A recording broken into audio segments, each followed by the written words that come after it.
Assalamualaikum warahmatullahi wabarakatuh. Waalaikumsalam Waalaikumsalam warahmatullahi wabarakatuh. Oke, terima kasih atas kesempatan yang diberikan kepada saya untuk belajar kultum pada kesempatan malam yang A'udzubillahi minasyaitonirrajim.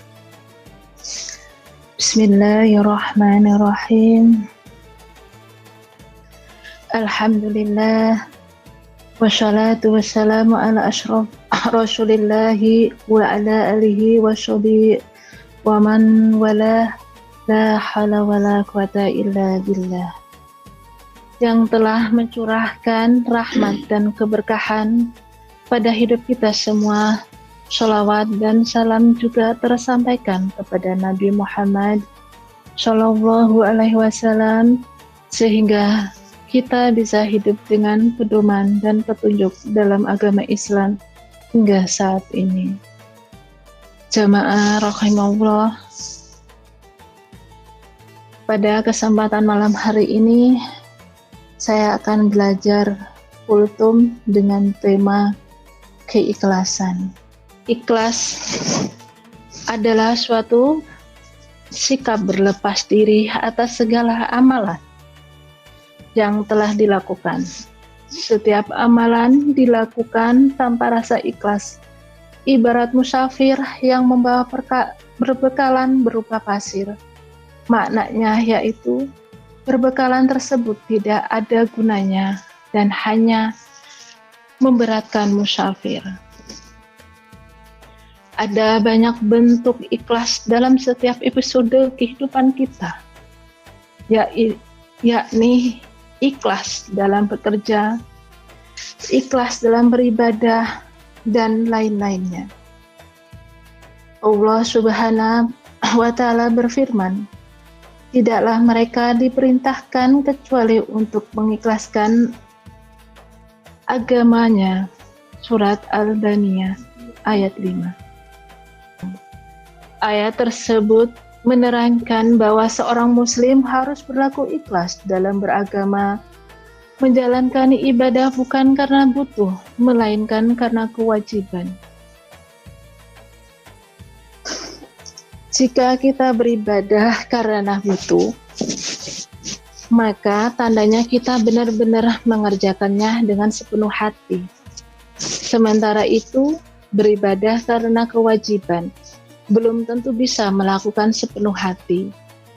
Karenanya, mari merefleksikan diri tentang bagaimana ibadah kita selama ini.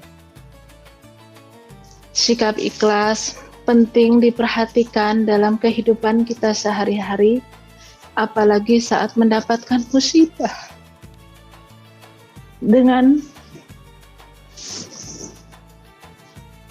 Dengan memiliki sifat ikhlas, maka kita tidak akan mudah mengeluh dan protes kepada Allah Subhanahu wa Ta'ala. Melakukan segala amal hanya untuk Allah Subhanahu wa Ta'ala tanpa mengharapkan pujian atau pengakuan dari manusia.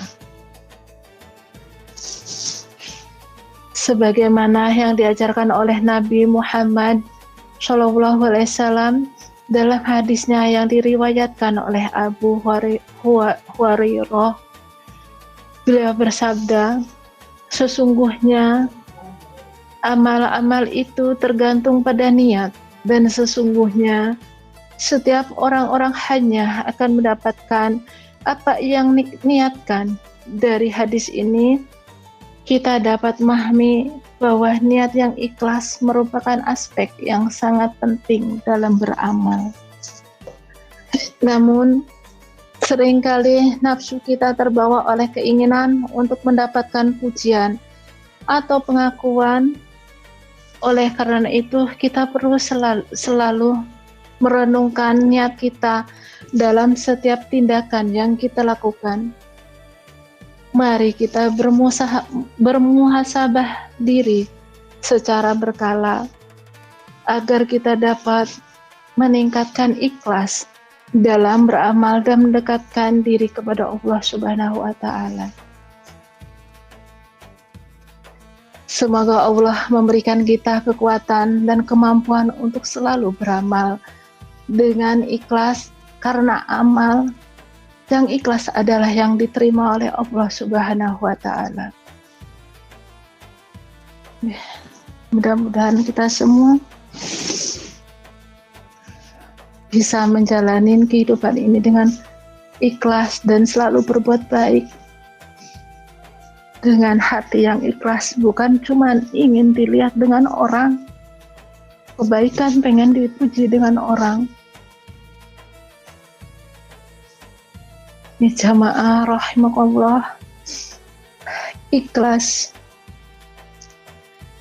merupakan suatu cara untuk memperoleh ketenangan. Makin ikhlas seseorang, makin tenang jiwanya. Hal ini karena tidak diperbudak oleh penantian untuk mendapatkan pujian, penghargaan, imbalan, dan sebagainya.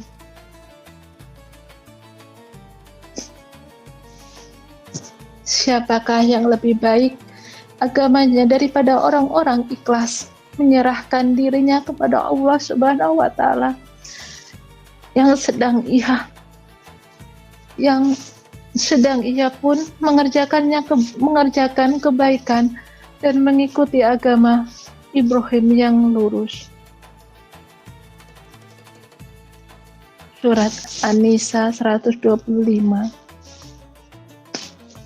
Sangat jelas perintah Allah kepada kita untuk ikhlas. Oleh karena itu, hadapilah setiap ujian yang penuh dengan keikhlasan karena Allah semata. Ada berbagai cara untuk ikhlas dalam menghadapi ujian hidup. Pertama, biasakan untuk bersikap sabar, lapang dada, dan ikhlas. Allah.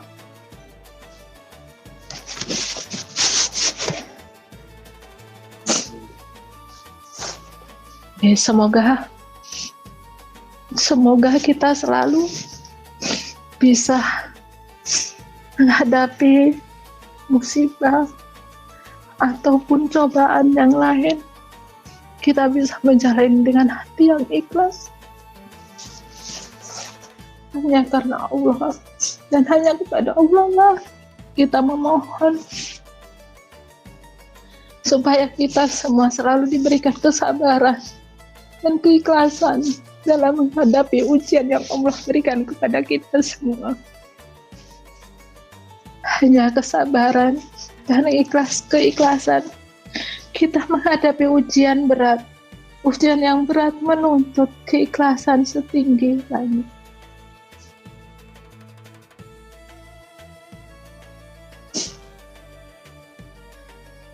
Dan yakinlah, Allah tidak akan memberi kita ujian di luar batas kemampuan kita. Dan kita harus yakin semua ujian ini Allah akan memberikan jalan yang terbaik buat kita semua. Seberat apapun masalahnya, jika diselesaikan dengan usaha maksimal, hasilnya akan sesuai. Namun jika hasilnya dianggap tidak sesuai, kesabaran dan keikhlasan merupakan sikap yang paling tepat dilakukan untuk menghadapi kondisi demikian. Ikhlas adalah obat yang paling mujarab, sekaligus pencegah hati yang rusak. Sucikanlah hati kita dengan selalu mengingat Allah. Niscaya Allah akan menolong kita dalam menghadapi permasalahan. Namun seringkali nafsu kita terbawa oleh keinginan. Ngapunten sangat nggih jamaah. Mungkin demikianlah tadi karena saya tidak bisa melanjutkan kultum ini karena ke bawahnya lebih lagi. Saya mohon maaf lahir dan batin. Assalamualaikum warahmatullahi wabarakatuh. Waalaikumsalam warahmatullahi wabarakatuh. Assalamualaikum warahmatullahi wabarakatuh. Waalaikumsalam warahmatullahi wabarakatuh.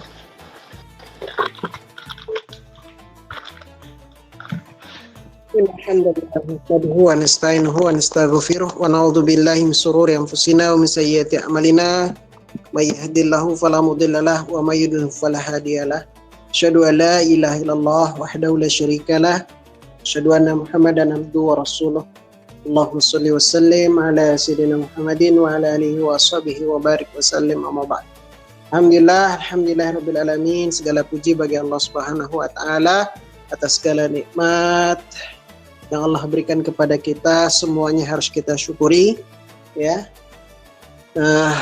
Terutama sekali adalah Allah masih menitipkan iman Islam pada diri kita, ya. Itu adalah nikmat yang sungguh luar biasa apapun keadaannya. Tapi karena Allah titipkan iman Islam, maka insya Allah itu akan menjadi keselamatan untuk kita semua. Shalawat dan salam semoga senantiasa tercurah limpahkan kepada qudwah hasanah kita baginda Rasulullah Muhammad sallallahu alaihi wasallam.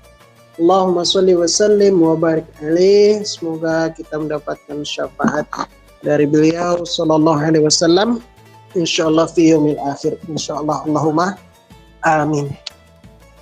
Alhamdulillah. Gimana keadaannya ibu-ibu, bapak sekalian, sehat semuanya di sana? Alhamdulillah sehat Pak Ustaz. Sehat Pak Ustaz. Kita sebentar lagi mau masuk bulan Ramadan, ya. Semoga sehat, ya, jangan sampai sakit, ya. Kemudian juga pas awal Ramadan, awal konien pula. Apalagi yang ibu-ibu di rumah, ya, pasti bakal super sibuk kayaknya ini, ya, kumpul semua, ya, lopannya, majikannya makan-makan. Sudah mulai bersih-bersih, Pak Ustadz, bersih-bersih. Ya, mereka yang makan-makan, kita yang sibuk, ya kan?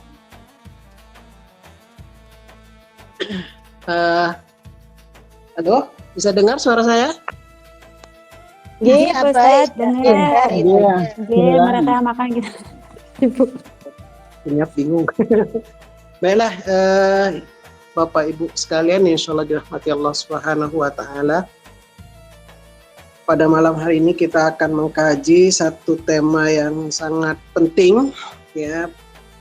Tema yang bahkan ini menjadi acuan pertama, ya, dalam setiap amal kita, yaitu apa? Yaitu adalah ikhlas, ya. Sehingga izinkan saya untuk mengajak para jamaah sekalian untuk menyelami, ya, tema yang kemudian ini jadi ruh, ya. Dan ini adalah juga perlu difahami kunci diterimanya setiap ibadah, ya.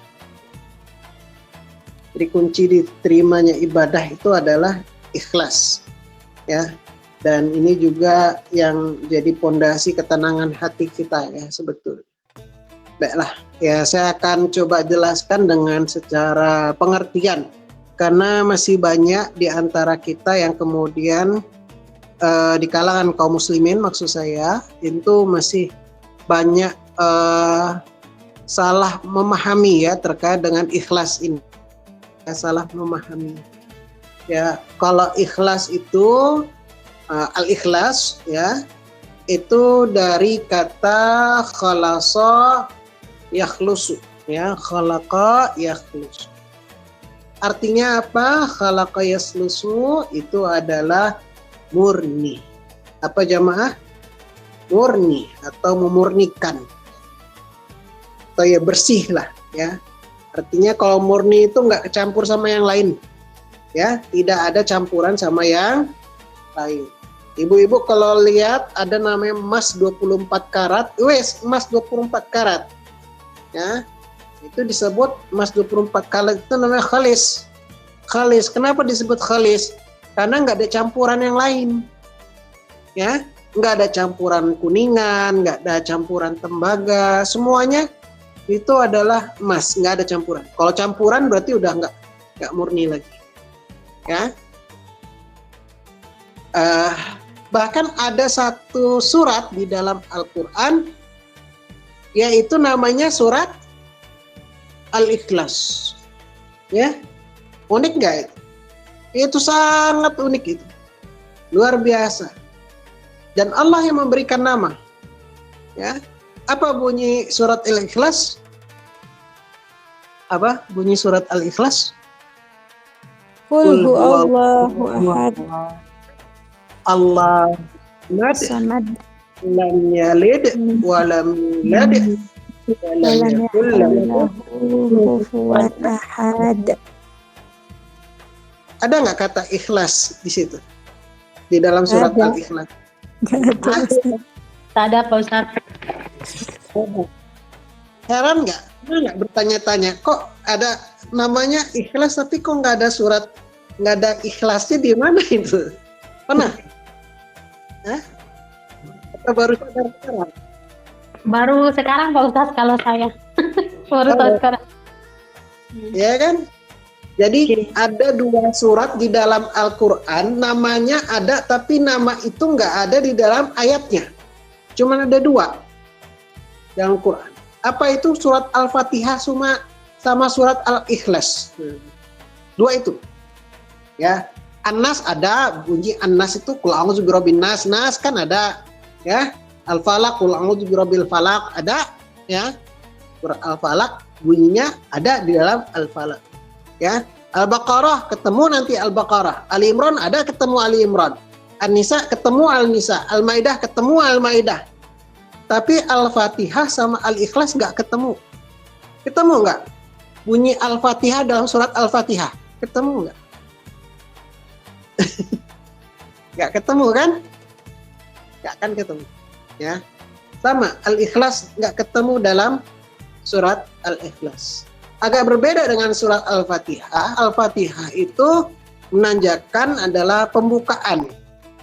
Kalau Al-Ikhlas ini adalah inti dari surat Al-Ikhlas. Inti surat Al-Ikhlas itu apa? Ya Al-Ikhlas, intinya. Ya. Yang semua daripada ayatnya itulah Al-Ikhlas. Nah, agak bingung nggak? Saya jelasin ya. Ya, mau dijelasin nggak? Ya ini pahami dulu Al-Ikhlas itu apa? Ikhlas itu ya surat Al-Ikhlas. Ya, spiritnya itu diambil dari surat Al-Ikhlas. Qul huwallahu ahad. Katakanlah dia Allah, ya. Qul huwa Allah ahad. Ya, yang ahad, yang maha esa.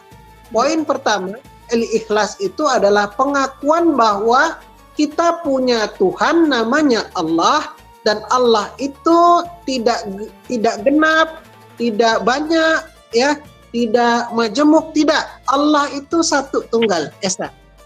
Ya, poin pertama. Poin kedua, Allahu As-Samad. Allah itulah tempat kita meminta segala sesuatu.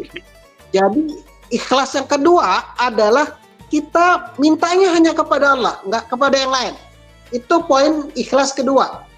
Poin ikhlas ketiga adalah lam yalid walam yulad.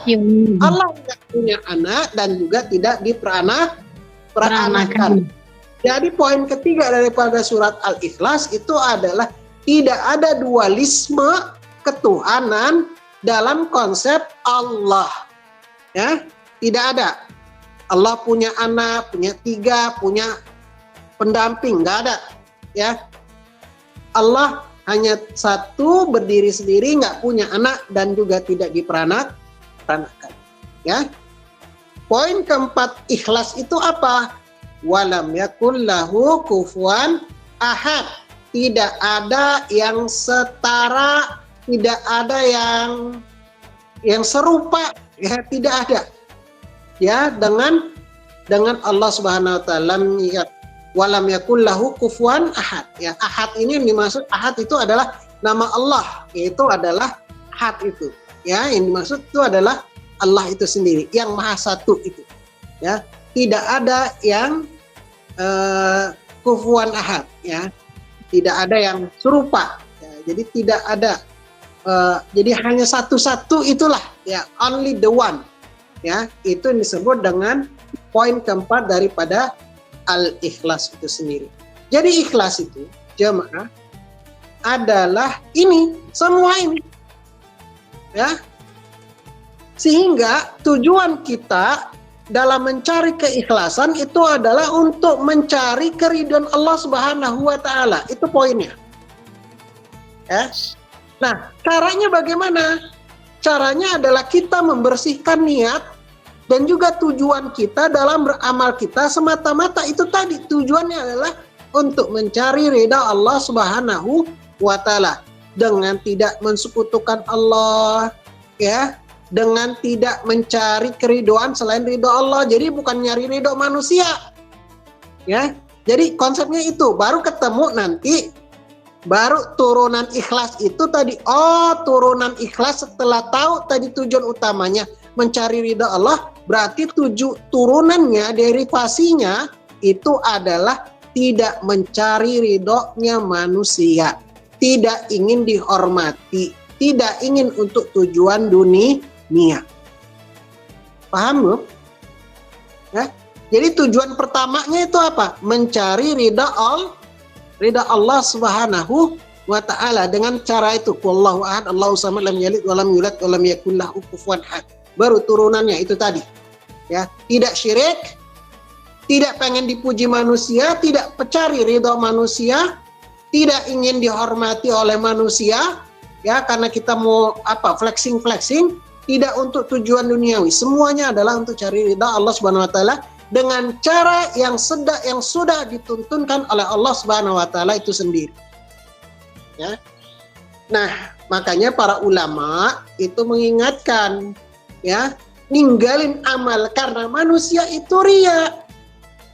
Nah, baru konsep riya itu apa? Riya itu pengen dipuji oleh manusia. Riya itu adalah konsep kebalikan dari ikhlas. Kalau ikhlas itu mencari ridha Allah, kebalikannya riya, makanya dia disebut syirik. Ya, kenapa riya itu disebut syirik kecil, ya, syirik asghar? Karena dia adalah mempersekutukan Allah, tapi lebih kecil konsepnya. Kenapa mempersekutukan Allah? Kalau syirik itu arti kan menduakan Allah.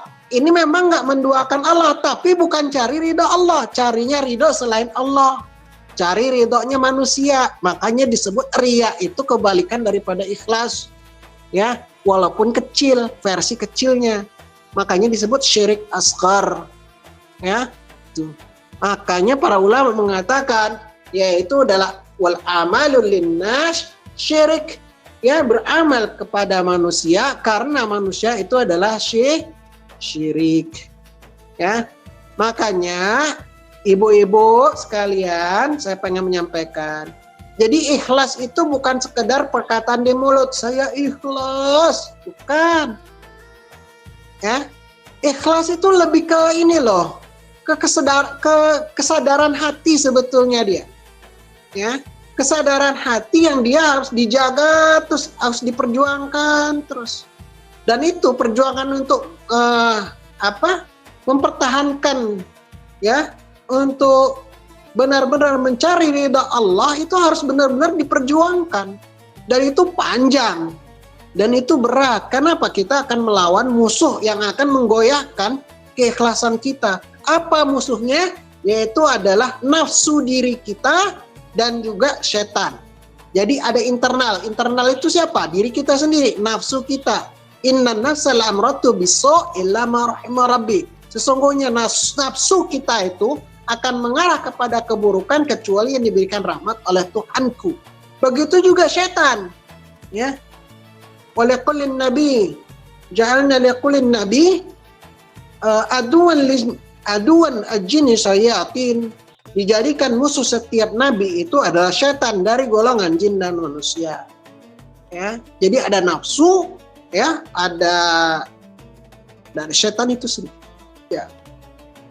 Jadi ikhwati fillah, ibu-ibu, bapak-bapak sekalian insyaallah dirahmati Allah Subhanahu wa taala. Jangan kemudian, ini saya pengen meluruskan ya.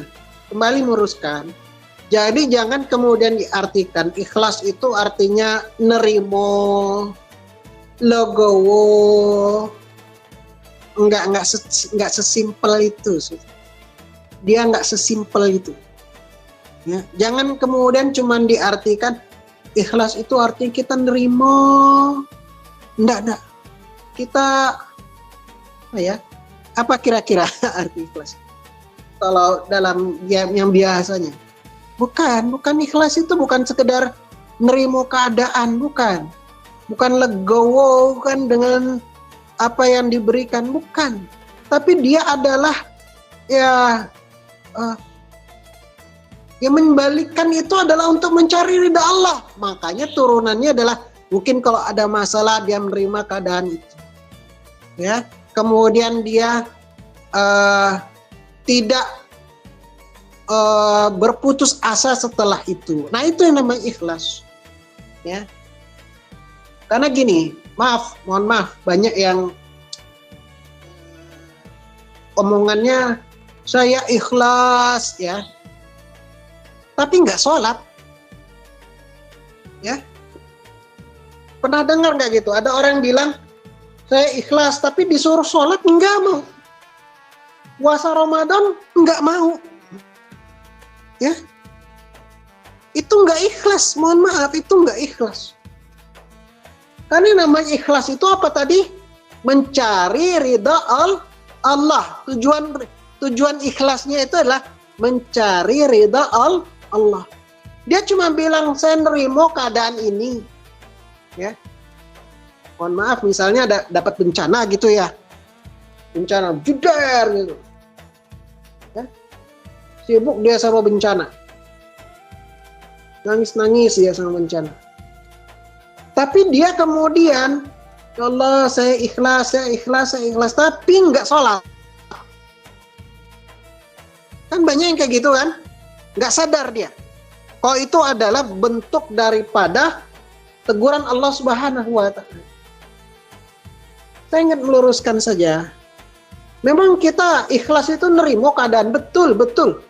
Ikhlas itu nerima keadaan, kemudian kita mengintrospeksi diri, tapi dalam bentuk adalah ketaatan kita kepada Allah apapun kondisinya. Ingat, ikhlas itu adalah ketaatan kepada Allah apapun kondisinya. Dalam kondisi senang, dalam kondisi susah, itu ikhlas. Jadi ikhlas itu jangan cuma hanya sekedar dalam kondisi misalnya terjepit, ya.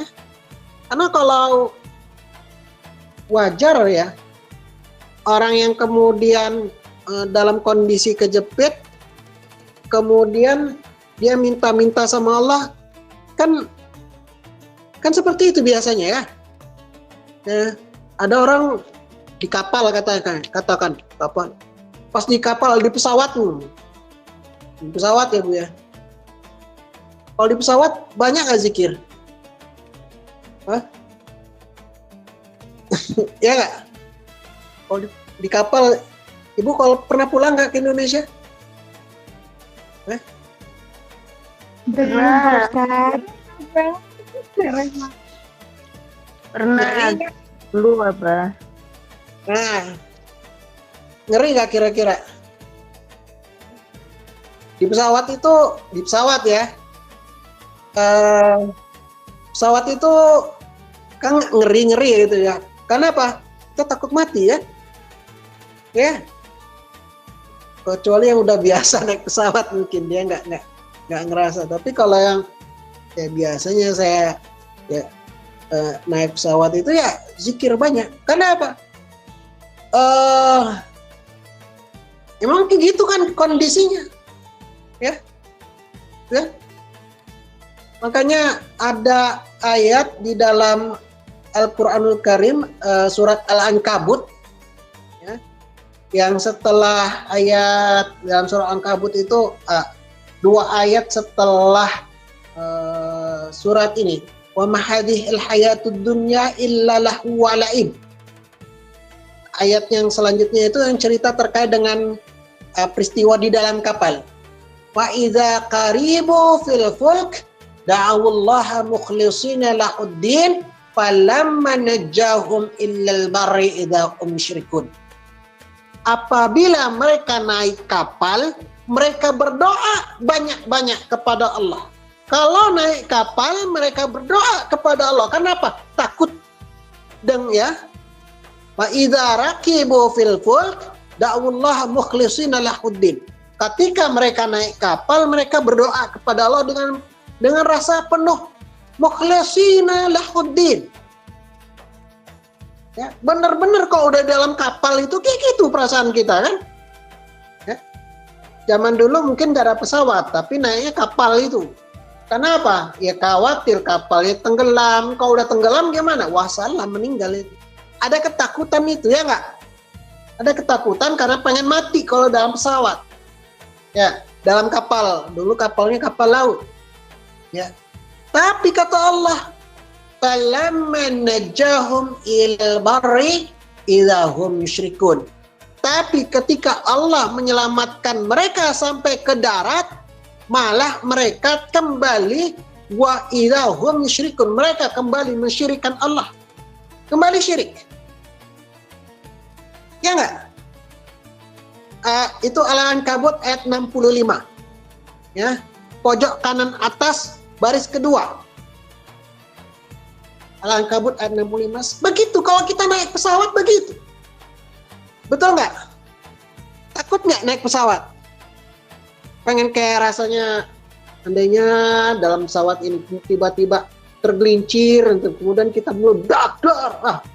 Banyak zikir kan? Banyak, Suatu hal yang Ustaz.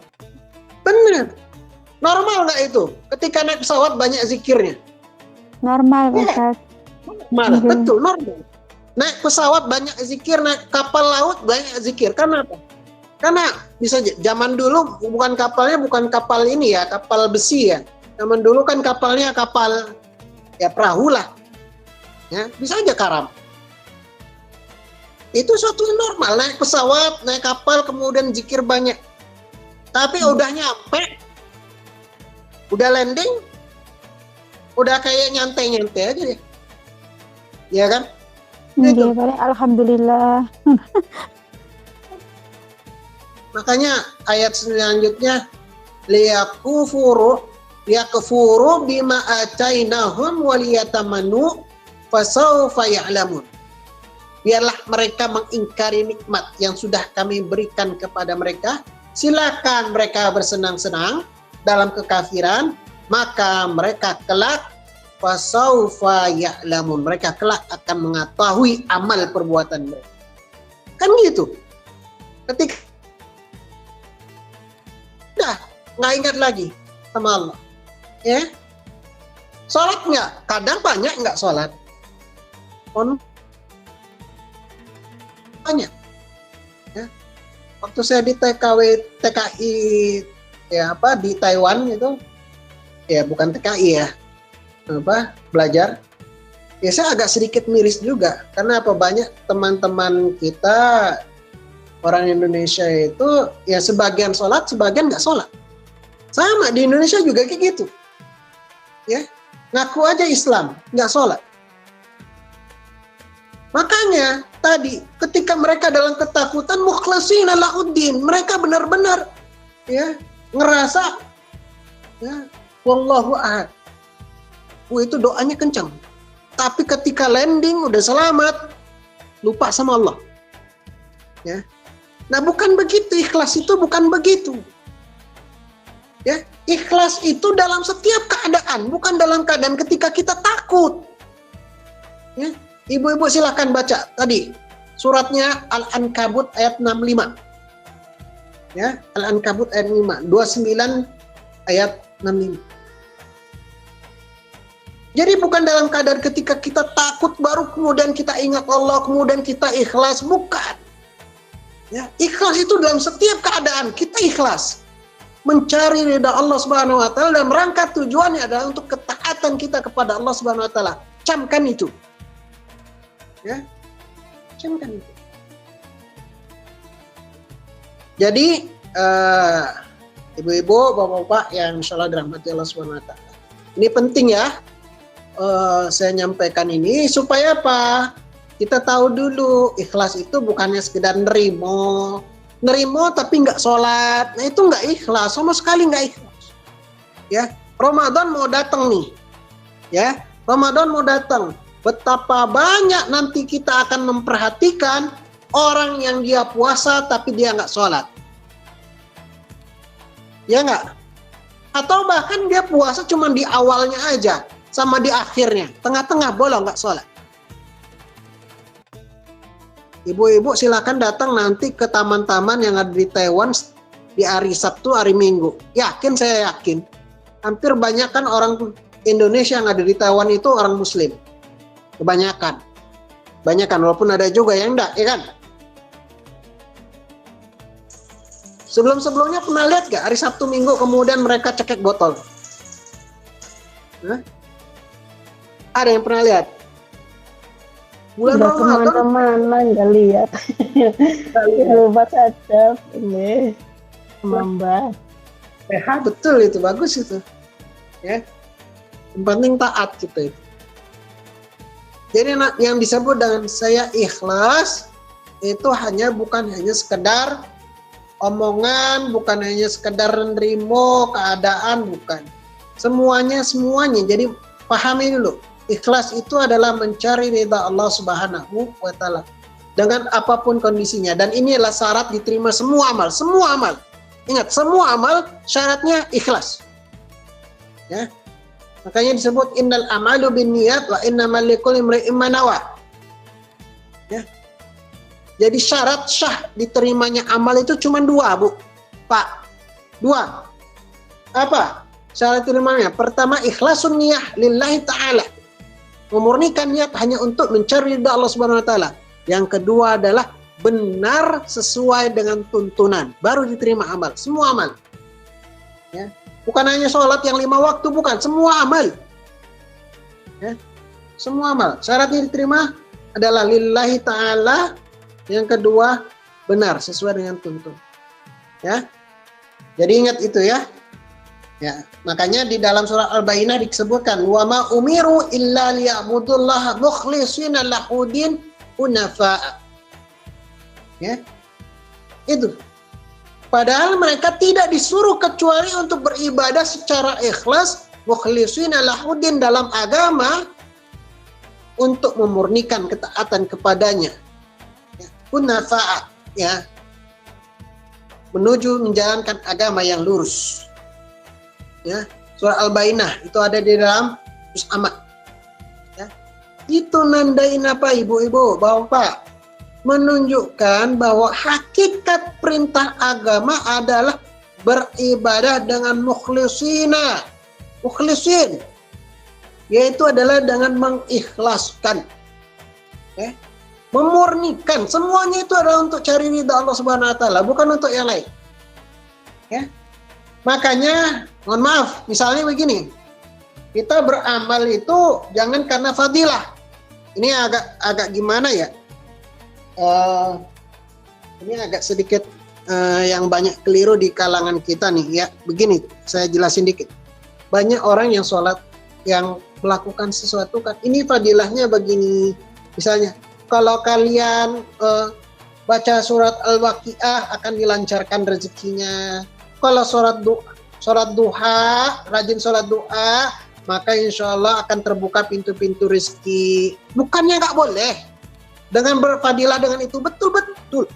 Tapi bukan itu yang dikejar. Ngerti nggak? Paham nggak? Jamaah. Jangan karena kita,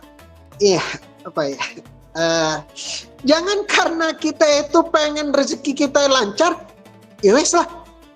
Pengen sholat lancar itu sholat duha. Bukan gitu cara mikirnya. Ngerti nggak? Jadi pokoknya wes gini aja lah. Beramallah kita. Semuanya itu adalah, ya Allah, saya beramal ini semoga Engkau ridho ya Allah. Gitu. Yang pikiran kita ubah jadinya kayak gitu. Jangan saya pengen sholat duha supaya pintu rezekinya kita dibuka. Bukan. Saya beramal sholat duha, saya belajar begini, begitu, supaya buat Allah ridho. Kalau Allah ridho, semua dibuka. Gitu sekarang cara konsep berpikirnya. Kalau Allah ridho, rezeki kita dipermudah. Kalau ada kesulitan, kita akan dihindarkan dari kesulitan itu. Ya. Sekalipun misal, aduh kita banyak masalah, anak di Indonesia minta duit, suami di Indonesia mungkin nikah lagi, misalnya. Maka beribadah itu karena untuk mencari ridha Allah. Ya. Paham ya? Dan ikhlas ini jamaah, itu adalah hak Allah atas setiap hamba. Ya. Allah ini nggak butuh kita sebetulnya, ya, nggak butuh kita. Yang butuh itu siapa? Yang butuh itu kita, bukan Allah. Maka dalam hadis riwayat Imam Muslim yang konteksnya itu hadis ini ya, hadis qudsi. Hadis qudsi ini hadis ada yaitu firman Allah, tapi bukan di dalam Quran, tapi firman Allah dalam perkataan Nabi Muhammad SAW lewat lisan Nabi SAW. Ya, Qallahu ta'ala, kata Rasulullah, Qallahu ta'ala, ana aghni syuqara. Sungguhnya itu aku adalah zat yang nggak butuh siapapun. Nggak butuh siapapun. Man amila amalan asyri fihi ma'i ghani. Barang siapa yang beriman karena suatu amalan, ya, barang siapa yang beramal dengan suatu amalan, lalu di dalamnya dia syirik kepada selainku, maka tarakuhu wa syarikuhu, maka aku akan tinggalkan dia dengan sekutunya. Jadi yang butuh itu kita sebetulnya. Bayangkan, misalnya amalan yang kita anggap besar, tapi karena ada roda ria, ada sum'ah di dalamnya, ya Allah tinggalkan. Ya, amalan jadi sia-sia, nggak ada nilainya nanti di sisi Allah. Ya. Walaupun kayaknya kita udah beramal yang bagus gitu, yang besar. Makanya penting ini. Ya. Maka poin keikhlasan itu jamaah, itu akan menentukan nilai akhir daripada amal kita. Ya. Tadi, innal a'malu binniyat wa innamal likulli imri'in ma nawa. Sesungguhnya setiap amal itu bergantung daripada niat, dan dia akan mendapatkan sesuai apa yang dia niatkan. Kalau niat yang ikhlas itu akan ngangkat amalan yang kecil. Ya. Amalan kecil itu nanti besar juga di sisi Allah. Jangan sepelekan amal yang kecil. Ya. Kecil nanti kalau bisa diangkat karena keikhlasan itu. Sebaliknya, kalau niatnya rusak, walaupun amalnya besar, sedekahnya banyak, dia bisa jadi sia-sia. Ya. Ya. Nah, jadi ikhwati fillah di sini kita belajar ya. Ya, ikhlas itu karunia Allah, taufik dari Allah. Ya, kita yang berusaha dan Allah yang akan menyempurnakannya. Nah, bagaimana kalau kita itu, Ustaz, gimana kita itu mengenali keikhlasan dalam diri itu kayak mana misal?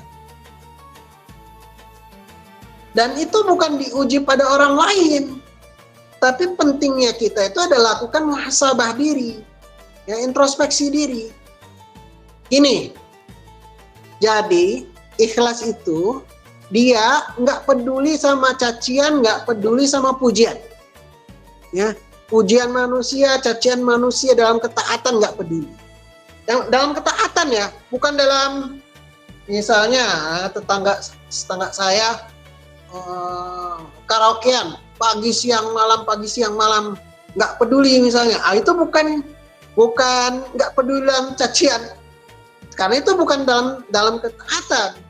Tapi misalnya gini, kita ibadah, kita kerja, ya, kita sholat, kita puasa, mau dilihat orang ataupun nggak dilihat orang, tetap kita itu mencari ridha Allah, itu ikhlas. Ya. Seneng kalau misalnya amalan nggak diketahui orang lain. Tapi kalau ketahuan ya nggak apa-apa, orang popo. Boleh nggak misalnya amal itu terlihat? Misalnya jadi imam, ya, jadi imam. Apa nggak kelihatan imam? Bacaannya misalnya panjang, ya kelihatan.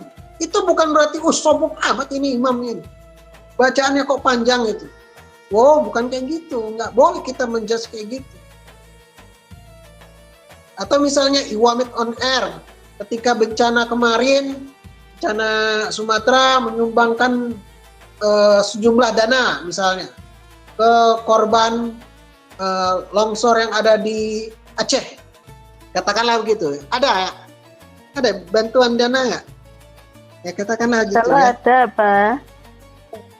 Jumlah sekian, dibuatlah spanduk. Spanduk. Ya, terima kasih kepada para donatur Majelis Taklim Iwamit on Air, yang telah terkumpul sebesar dana misalnya sekian puluh juta rupiah.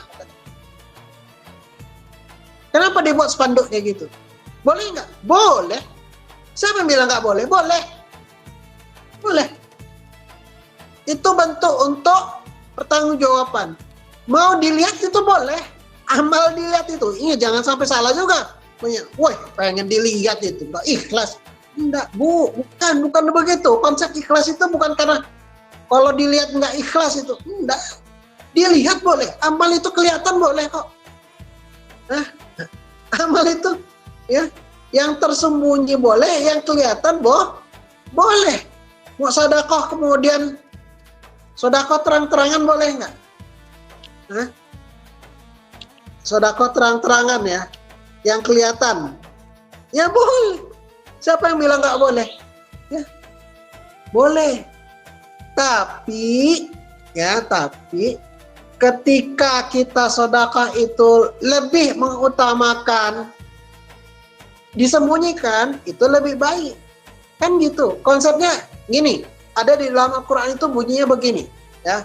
Di dalam surah Al-Baqarah, "In tubdu shadaqati fa ni'mahi wa in tukhfuha wa tukhfuha fuqara fa huwa khairul lakum." Ya.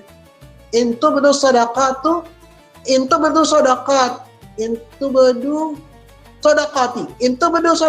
fa ni'mahi. Kalau kalian menampakkan sedekah kalian itu baik. Wa in tukhfuha wa tukhfuhal fuqara fa huwa khairul lakum. Tapi kalau kalian berikan kepada fuqara, itu lebih baik. Melihatkan, menampakkan sedekah baik, kata Allah. Baik. Nggak percaya? Buka Al-Baqarah 271. Ya. Al-Baqarah 271. Tuh. Kalau kalian nampakkan sedekah, nggak dibilang sama Allah jelek, haram. Ya, nggak ikhlas. Enggak tuh Allah puji kok. Ya. Ikhlas itu bukan berarti harus semuanya sembunyi. Enggak, salah itu. Ikhlas itu boleh juga dinampakkan itu, tapi tetap ikhlas. Tetap boleh. Ya, tuh. Mau terang-terangan boleh, tapi kalau disembunyikan, ya kan? Wa in tukhfuha wa tukhfuhal fuqara fa huwa khairul lakum. Kalau disembunyikan langsung berikan kepada si fuqara itu lebih baik. Gitu loh konsepnya. Ya. Tuh. Paham ya? Dan itu konsisten. Ya, jangan kalau udah misalnya kalau ini ya ngebos nyuruh baru kerjain. Nah ya, yang kayak gitu juga. Ya. Jadi seneng kalau amal kita itu lebih seneng lagi tidak amal kita kemudian yang penting Allah itu recognize. perkara manusia mau lihat atau tidak lihat nggak peduli, ya begitu. Ya. Nah juga gini jamaah, kan namanya amal itu kita kan, jadi gini, orang ikhlas itu justru nggak merasa aman dari ini apa namanya dari penilaian Allah. Bisa jadi amal kita itu ditolak loh, bisa jadi. Ya, udah kita beramal banyak, ternyata kemudian Allah bilang nggak diterima nih, kamu ya flexing misalnya. Makanya kita nggak boleh ini ya, ikhwati bilang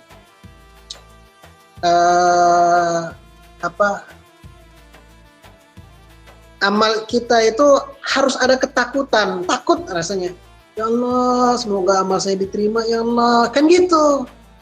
Ada rasa itu, ada rasa gitu. Karena nggak gini, karena amal kita itu nggak sempurna, sama sekali nggak sempurna. Bapak Ibu sekalian sholat itu udah bagus belum? Sholat kita itu udah bagus belum? Belum, jawabannya belum. Sholat kita itu belum bagus. Udah 5 kali, ya kita itu udah sholat, rajin sholat, sholatnya ke masjid. Apa udah bisa dikatakan sholat saya itu bagus? Belum tentu loh, ya. Karena banyak cacatnya kita itu, banyak cacat. Ya, tapi itu bagus. Ngerasa kalau sholat kita itu banyak cacatnya, itu bagus justru. Kalau ada sholat yang kemudian kita ngerasa sholat saya ini udah paling hebat nih kayaknya, itu masalah. Justru kalau ngerasa kalau sholat kita itu masih banyak cacatnya, bagus. Kenapa? Kita ada perasaan khawatir. Ya, Allah ridho enggak nih dengan sholat saya? Paham ya? Nah, kita beramal di apapun itu, ya, di masa sulit kah, di masa, jangan sampai kayak tadi, kayak orang-orang yang di dalam kapal, dalam pesawat, ya, jangan kayak surat Al-Ankabut ayat 65 tadi, ya, ingat Allah itu jadi cuman ketika di atas pesawat, di atas kapal, enggak, ya. Jadi bukan karena situasi genting saja, tapi dalam situasi lapang juga kita harus lakukan itu. Ya, jadi cinta itu kepada Allah. Ya, tuh. Makanya kalau ada waktu lakukan sholat malam.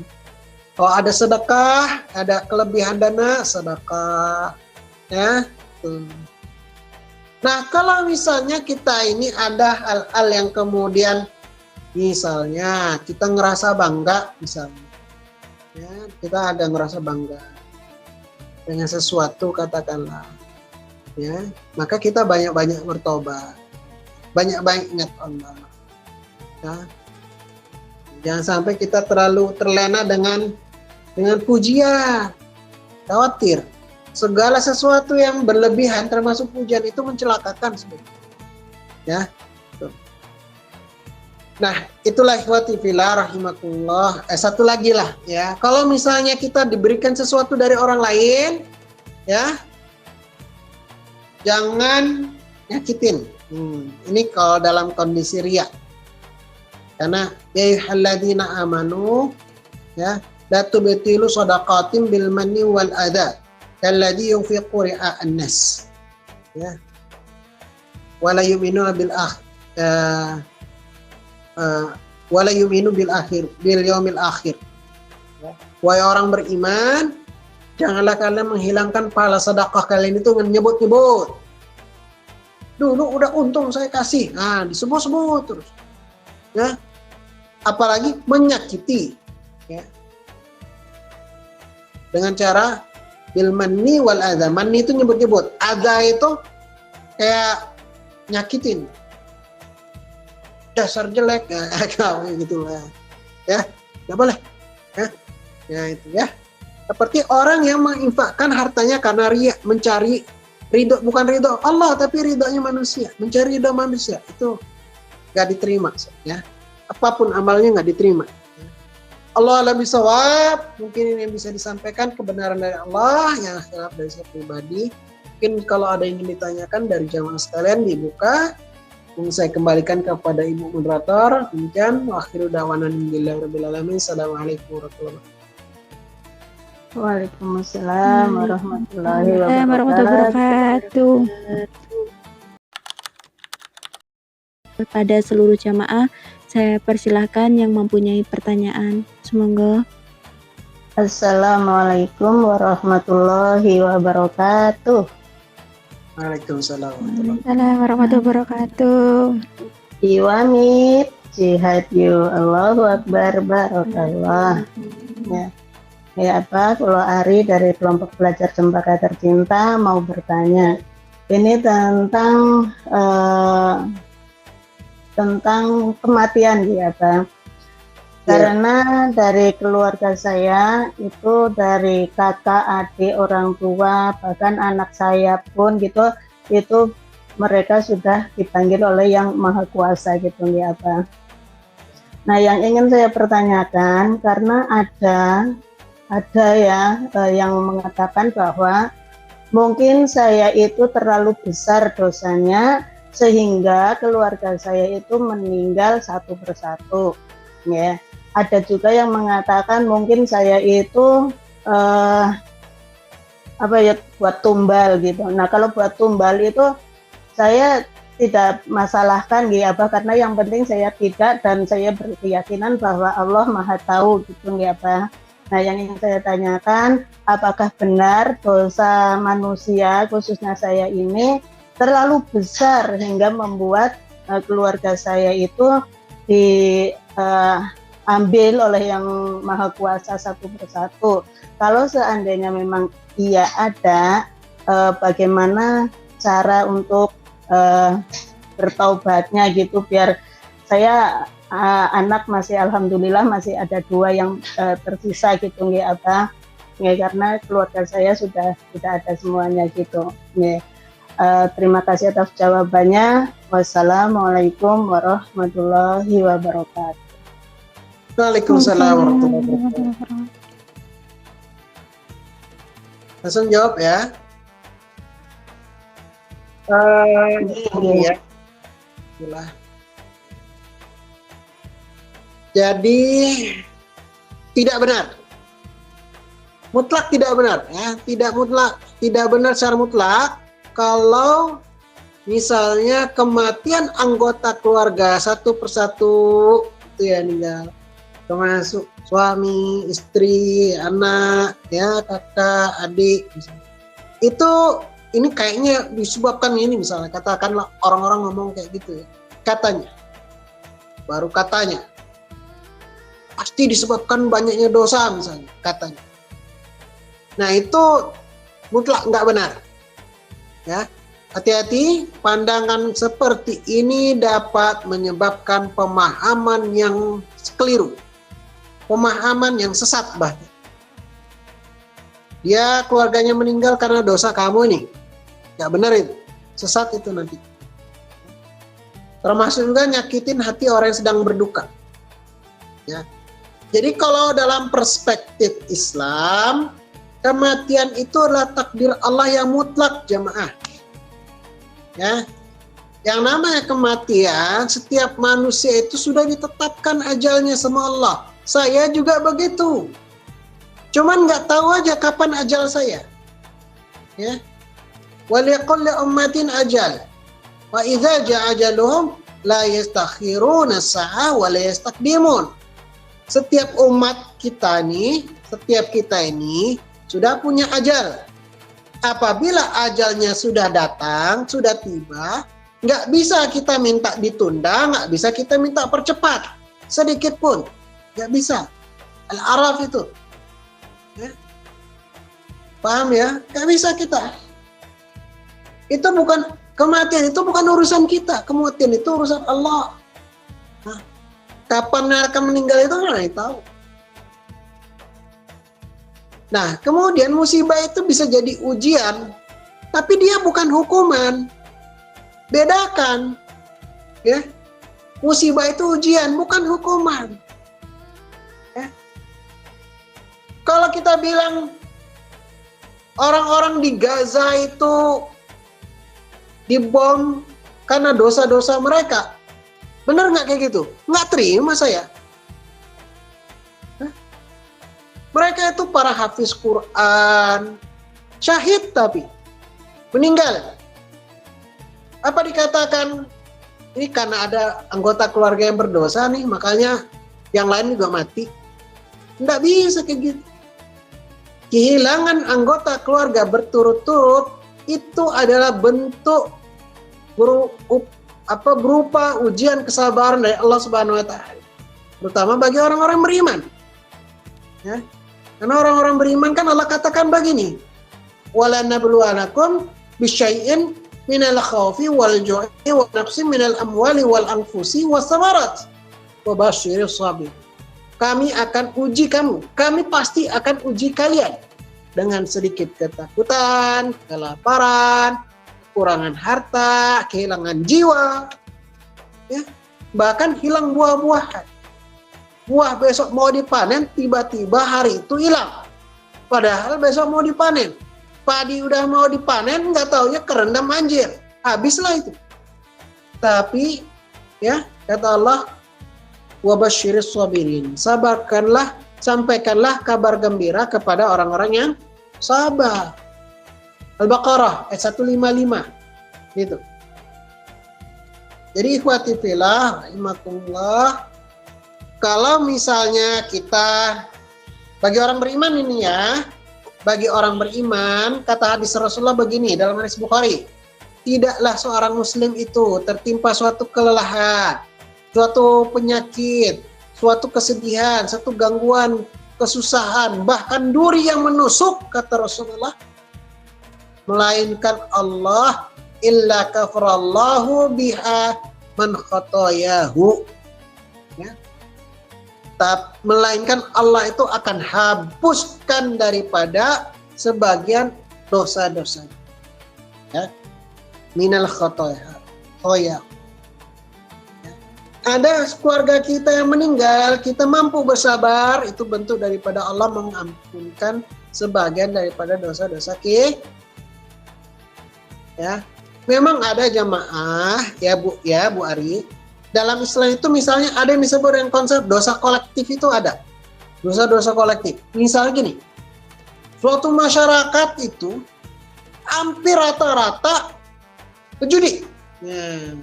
Judi. Sehingga kemudian jadi asbab turunnya musibah. Dan musibah itu umum. Yang soleh juga kena. Ya. Yang soleh juga kena. Pernah diceritakan, pernah tahu nggak bencana likuifasi yang ada di Poso? Poso tahu? Poso, Sulawesi Tengah. Nggak tahu, Mbak. Nah, tanah bergerak. Pernah dengar.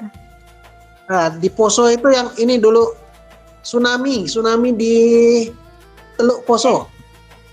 Aceh, Mbak, tak ngerti Aceh. Oh, Aceh tahun 2004. Oke. Bukan yang di Poso. Nah, itu diceritakan katanya banyak orang-orang ketika itu yang ini tukang mabok, kemudian judi. Padahal banyak muslimnya di situ. Nah, jadilah. Padahal kok bisa ada tsunami teluk kecil gitu. Ya, tsunami teluk kecil, bukan tsunami laut antara Kalimantan sama Sulawesi itu nggak panjang kan, nggak lebar dia itu, nggak lebar, ya.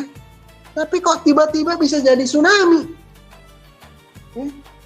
Kalau tsunami Aceh kan wajar ya, samudra itu, ya samudra. Kemudian ada gempa tektonik 9,0, ya, habis tanggal 26 Desember 2004. Banyak yang meninggal. Ada yang namanya misalnya kalau musibah itu hampir satu kampung melakukan apa namanya maksiat, ya, rata-rata maksiat. Nah, itu bisa jadi musibahnya itu terjadi karena itu Tapi itu kan bersifat umum, bukan personal, ya kan? Bukan personal. Kalau yang personal itu nggak bisa dihakimi secara spesifik, ya, nggak bisa. Ya. Makanya kita itu diperintahkan wattaqu, ya, wattaqu fitnatan la tusibanna alladziina zalamu minkum khassah. Wattaqu fitnatan la tusibanna alladziina zalamu minkum khassah. Takutlah kalian kepada fitnah. Fitnah itu lebih kepada musibah sih, ya.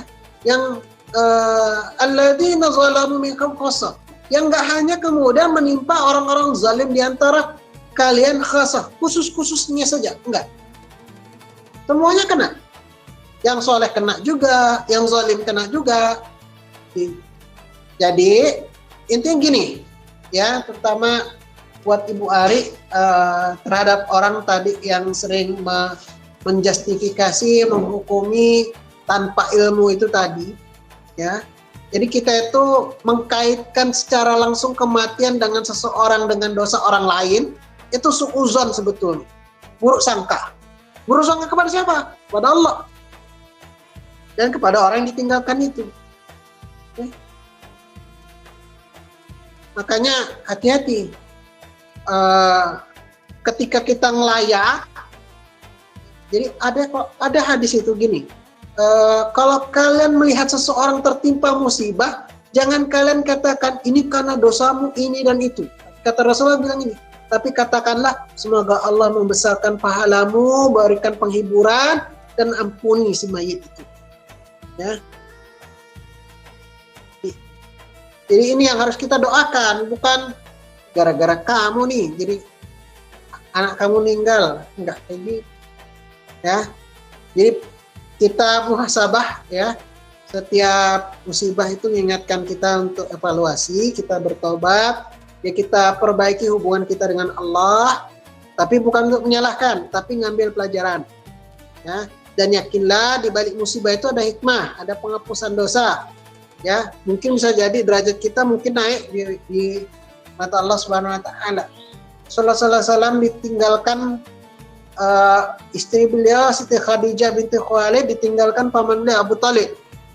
Ya, Allah tinggikan beliau, Allah tinggikan Rasulullah. Sedih nggak? Sedih Rasulullah. Maka Allah hibur dengan cara apa? Isra Mi'raj. Ya, ditinggikan oleh Allah. Nah, ini bentuknya kita banyak istighfar, banyak sedekah saja, ya. Gitu. Nah, mungkin itu ya kepada Bu Ari. Semoga bisa menjawab ya, Bu. Ya. Ya Pak, terima kasih. Monggo, silakan yang lain.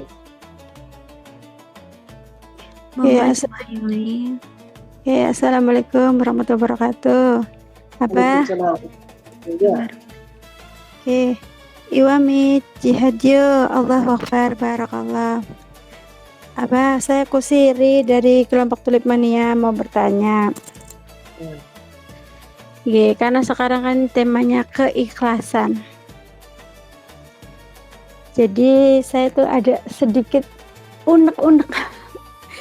Tapi insya Allah lah. Jadi gini Bang, dulu itu ada seorang yang ingin pinjam. Awalnya ingin, tapi karena saya tipe orang yang kalau saya ada, ya udah saya kasih aja. Nggak usah pinjam menurut saya, karena dari cerita itu kan emang butuh. Nah, jadi apa salahnya? Ya kan ya, Pak, kalau saya ada, masa sih saya nggak bantu gitu. Jadi saya kasih aja, nggak usah pinjem. Nah, awalnya orang tersebut itu bilang nanti dibalikin gitu, nanti saya ini gitu. Saya bilang nggak usah gitu, nggak usah dipikir, ambil dulu. Nah, cuman setelah itu udah lepas setelah itu belum 1 tahunan. Jadi orang itu malah jaga jarak sama saya. Setelah itu tuh kayak menjauh, padahal saya tuh bilang nggak usah dipikirin, saya juga nggak akan bertanya masalah itu. cuman dianya bilangnya saya nggak enak gitu. Lah kok nggak enak, bener nggak? Jadi bingung sayanya, dan jadi akhirnya yang dulunya saya ikhlas itu saya kasih, kadang suka kok seperti itu sih, jadi kayak ada suka apa saya mau minta dibalikin apa, tapi kan saya udah bilang nggak usah ya, masa saya mau minta balikin, kan nggak mungkin. Jadi kadang suka ngunak seperti itu Baba. Jadi apa yang aku rasakan itu, apa yang menurutnya itu aku ikhlas tulus, apa ikhlasnya itu bohong. Itu Abah, kadang saya mikir seperti itu, tapi ya Allah, suka mikir enggak lah, ini kayak rezeki itu datangnya dari Allah, pasti Allah juga yang ngasih, udah kayak gitu. Jadi itu aja sih Abah pertanyaannya. Jadi sayanya harus bagaimana gitu Abah bersikapnya itu. Itu aja Abah pertanyaannya. Nggih, matur suwun Abah. Assalamualaikum warahmatullahi wabarakatuh. Waalaikumsalam warahmatullahi wabarakatuh. Ya, malam makin seru ya. Oke. Jadi kita harus mikirin aspek sosial dan juga aspek ininya juga ya, psikologis mungkin lah ya. Padahal kita udah memberikan pinjaman tanpa syarat itu ya, dan ini sebetulnya udah mencerminkan sikap ibu itu, sudah mencerminkan akhlak Islam yang mulia sebetulnya, karena kita diperintahkan untuk wa ta'awanu 'alal birri wat taqwa ya, saling menolong dalam hal albir, berbuat kebaikan, dan dalam ketakwaan. Ketika ada orang yang butuh kemudian kita minjamin orang tersebut, itu artinya tolong menolong kita dalam bentuk kebaikan. Kemanusiaan, nggih, kemanusiaan nggih, Mak. Bir takwa, bir itu artinya kebaikan dan ketakwaan. Dalam surah Al-Maidah ayat 2 itu. Nah, tapi kita perlu memahami psikologi si peminjam ya. Jadi peminjam itu menjauh biasanya disebabkan pertama rasa malu dia, karena belum mampu untuk mengembalikan, atau dia rasa bersalah yang terus menghantui dia, atau misalnya dia takut karena dianggap sebagai beban ya. Atau yang keempat, dia bisa jadi kehilangan harga diri ya. Karena apa? Karena merasa hutang budi. Nah ini makanya saya terkait dengan ngasih sedekah itu, kalau bisa jangan langsung. Saya pernah ngasih materi itu ya, sedekah itu jangan langsung, tapi lewat amil. Kenapa? Nanti ada perasaan takut utang. Nah itu reaksi manusiawi sebetulnya. Ya, reaksi manusiawi.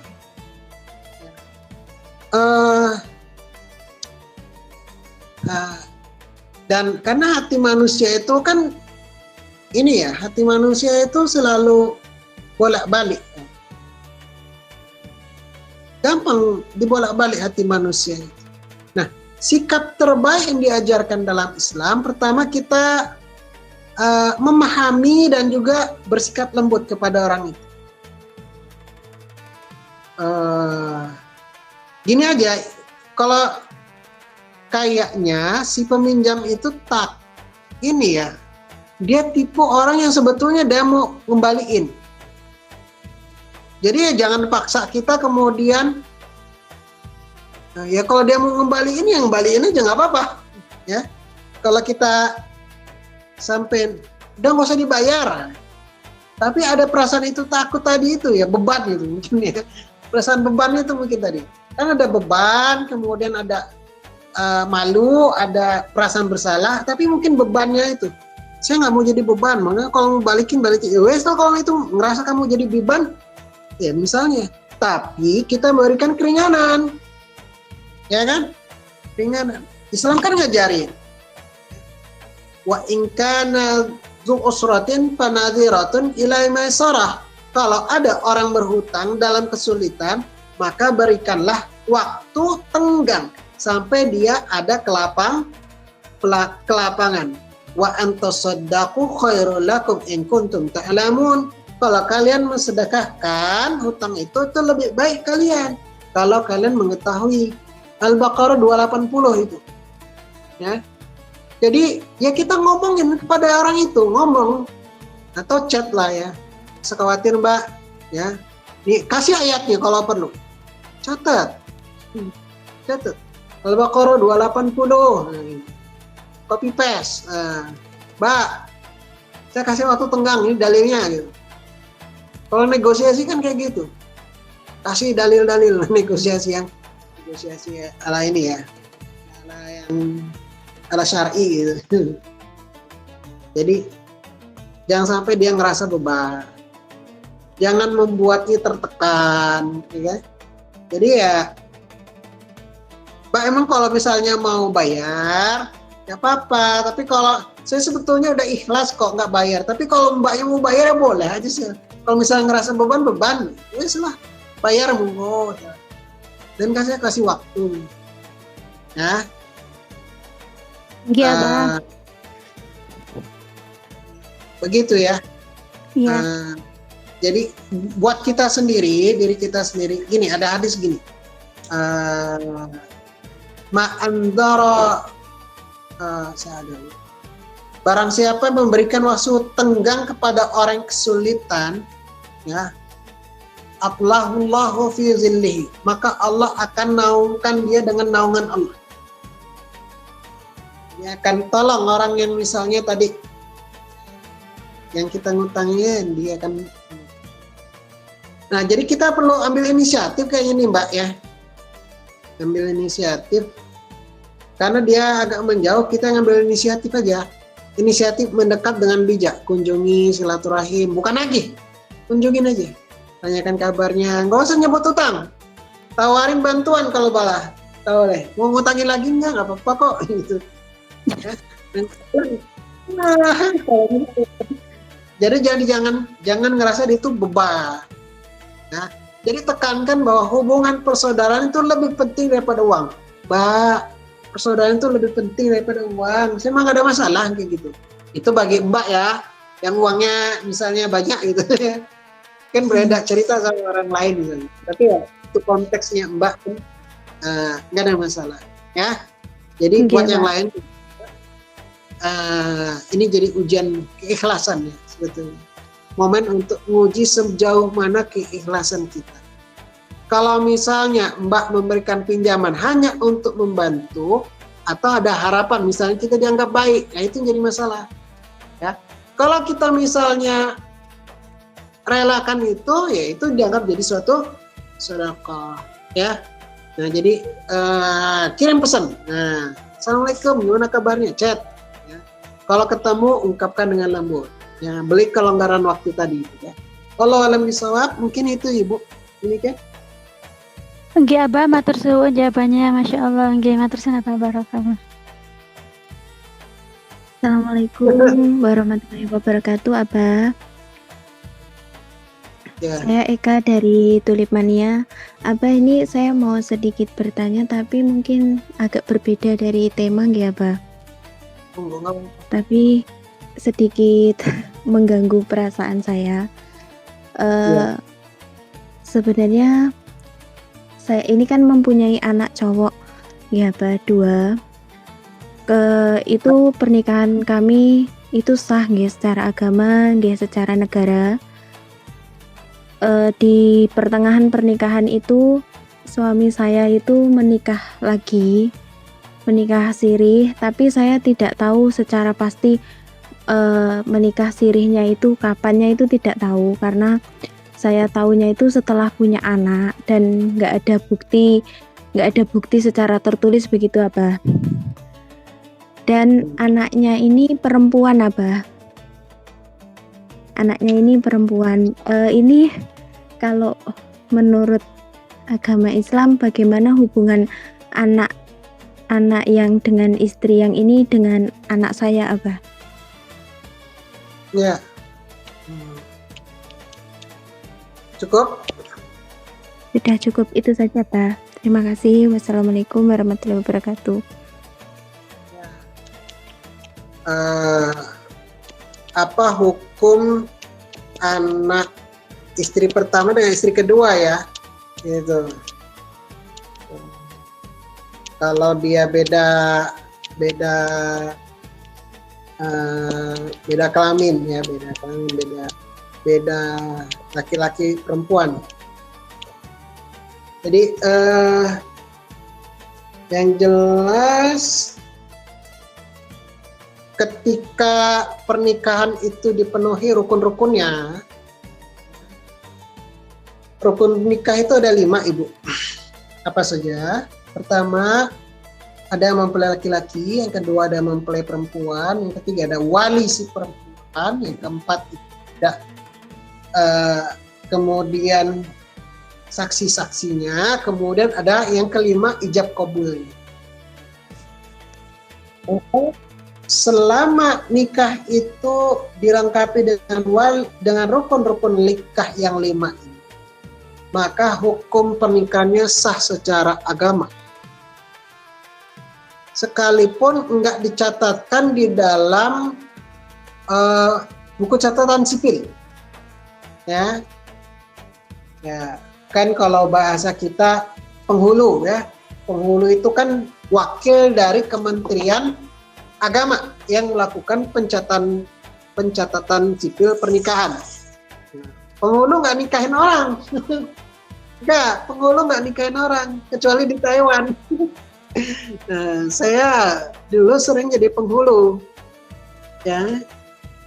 Sering banget nikahin. Ya karena udah kepepet orang pengen nikah gitu. Tapi ya syaratnya gini Bu, gini Mas, gini Mbak. Surat-suratnya lengkapin gitu. Supaya apa? Supaya dia secara rukun-rukun itu sah, termasuk apa? Kalau saya bukan posisinya itu adalah sebagai catatan sipil, bukan, karena nggak ada catatan sipil juga di Taiwan untuk di Indonesia. Tapi sebagai walinya si perempuan, ngerti nggak? Karena walinya kan Indonesia. Tapi melalui menjadi kuasanya, kuasa wali si perempuan, sekaligus yang nikahin berduanya itu, ya. Nah, jadi secara hukum agama sah, selama rukun-rukun itu dipenuhi. Seandainya yang pertama, Ibu pernikahan pertama, ya sah secara hukum agama dan negara. Bagaimana kalau suami itu nikah lagi dengan istri yang perempuan yang lain? Secara hukum agama bagaimana? Sah. Lalu anaknya bagaimana? Sah juga. Kecuali kemudian pernikahannya itu dimulai dengan katakanlah ini zina dulu, ya. Dengan zina, kemudian mereka dinikahkan. Maka hukum daripada si anak itu, ya anak itu kemudian ternisbatkan dengan ibunya. Ya binnya itu bin ibunya. Dalam agama itu kalau pernikahan karena zina itu binnya karena dinisbatkan kepada ibu. Aja, selong aja. Nah hukumnya gini,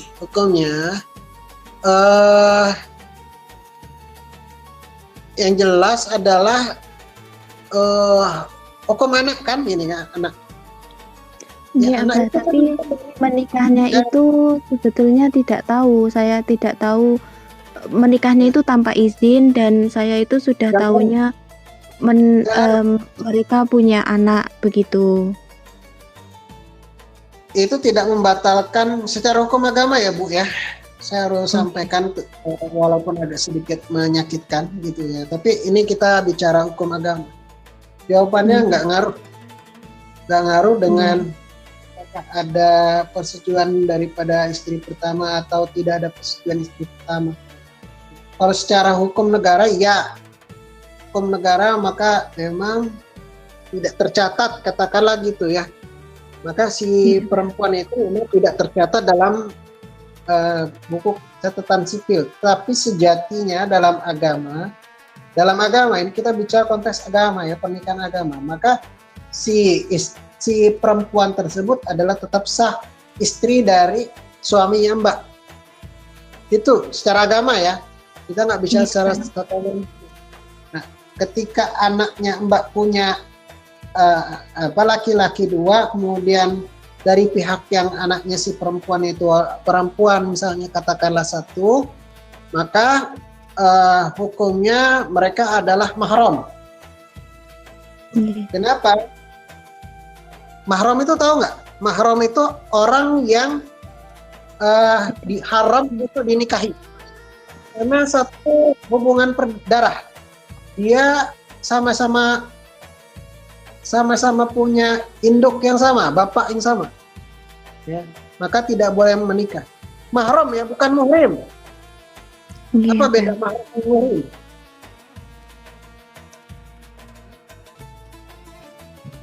Mahram itu orang yang nggak boleh dinikahi, haram dia, mahram, haram. Mahram itu dari haram, haram untuk dinikahi. Muhrim, orang yang sedang ihram. Muhrim, ihram. Banyak orang yang salah itu. Kamu bukan muhrim, Sarah.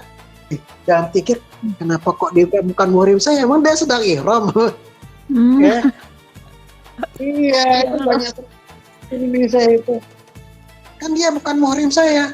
Tak pikirin, kenapa dia bilang bukan muhrim ya? Emang dia ihram? Dia sedang naik umroh ya? Kenapa bilang muhrim? Dia lagi haji kok bilang muhrim. Ya itulah apa ya? Perkataan yang mirip tapi hampir disamaratakan ya. Mahram itu orang yang haram dinikahi.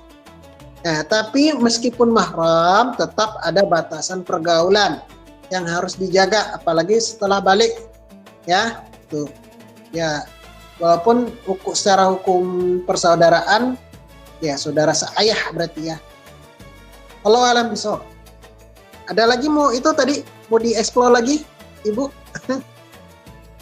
Enggak, Bang Apunten, kebetulan ini kan anaknya ini nggak tahu yang ngasuh siapa gitu, karena sudah berpisah lagi dan suami itu menikah lagi dengan orang lain dan ibunya juga menikah lagi dengan orang lain. Jadi saya itu agak sedikit khawatir karena ya ini anak saya kan laki-laki dan dia perempuan, takutnya setelah dewasa mereka bertemu kita sama-sama nggak tahu begitu, Bah.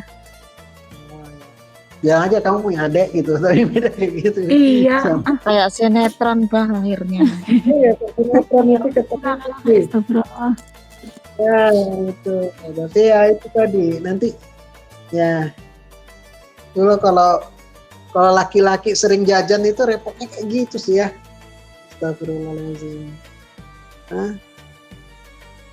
Ya ini secara hukum mahram ya. Iya, terus apa? Itu kisah nyatanya ada loh Ustadz, setelah dewasa kenapa terus punya ada anak ya? cacat terus, punya anak cacat terus diselidiki ternyata bapaknya sama. Ini ada lagi? Monggo itu nih.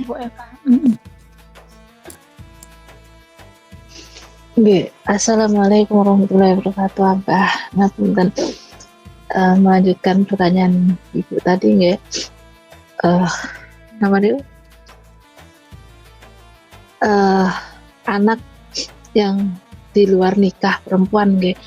Niku kalau setelah dewasa kan menikah, cara menjelaskan untuk napa niku karena hamil duluan gitu nggih. Terus bagaimana dengan pernikahan anak tersebut selanjutnya, karena orang tuanya tidak berani membicarakan hal yang sebenarnya gitu, sedangkan anak tersebut akan melangsungkan pernikahan insya Allah nanti di bulan 5 misalnya. Terus itu bagaimana cara orang tuanya untuk menjelaskan ke anaknya, ke mantu gitu, gimana ya? Ya. Ya, oke. Ngapunten, saya rekam dulu. Oke ya, pertanyaan yang sangat bagus. Jika ada terjadi kehamilan di luar nikah dan kemudian anak yang dilahirkan itu adalah seorang perempuan, kalau laki-laki kenapa kok nggak terlalu jadi masalah? Ya masalah sebetulnya, dua-duanya masalah. Cuman ketika perempuan itu masalahnya lebih pusing lagi. Jadi gini, kalau anak yang lahir dari laki-laki, maka penisapannya itu nggak bisa ke bapaknya. Misalnya bin Fulan gitu, ya, Andi bin Bambang misalnya, nggak boleh, ya. Tapi Andi bin Anita, gitu. Seperti Isa bin Maryam, ya kan? Isa bin Maryam, Yesus bin Maryam. Jadi Isa bin Maryam atau Yesus bin Maryam. Jadi dia dinisbatkan kepada siapa? Kepada si ibunya. Karena karena dia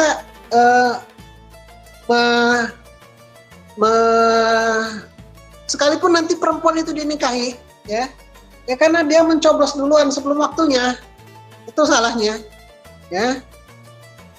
Coblos duluan itu nggak boleh, belum waktu pencoblosan dia udah coblos duluan, itu salah, itu nggak sah, itu coblosannya nggak sah. Nah, kalau dia udah nikah, nah kalau jadi kalau untuk penisbatannya dia ke ibunya, ya, bukan ke bapaknya. Nah, kalau anaknya laki-laki, kenapa kurang yang ini, ya, agak beda dengan anak perempuan. Kalau laki yang menikah itu, kalau dalam konsep ketika dia balik kemudian nikah, yang nikah itu antara siapa dengan siapa sih pernikahan itu? Pernikahan itu adalah antara mempelai laki-laki dengan calon wali perempuan, ya kan? Ya nggak? Akad nikah kan itu kan? Iyalah.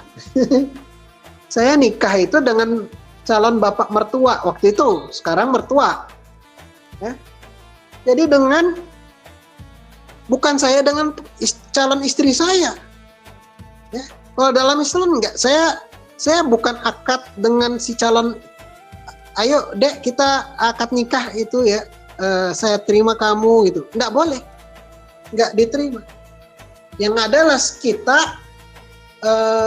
berakad dengan calon bapak mertua kita.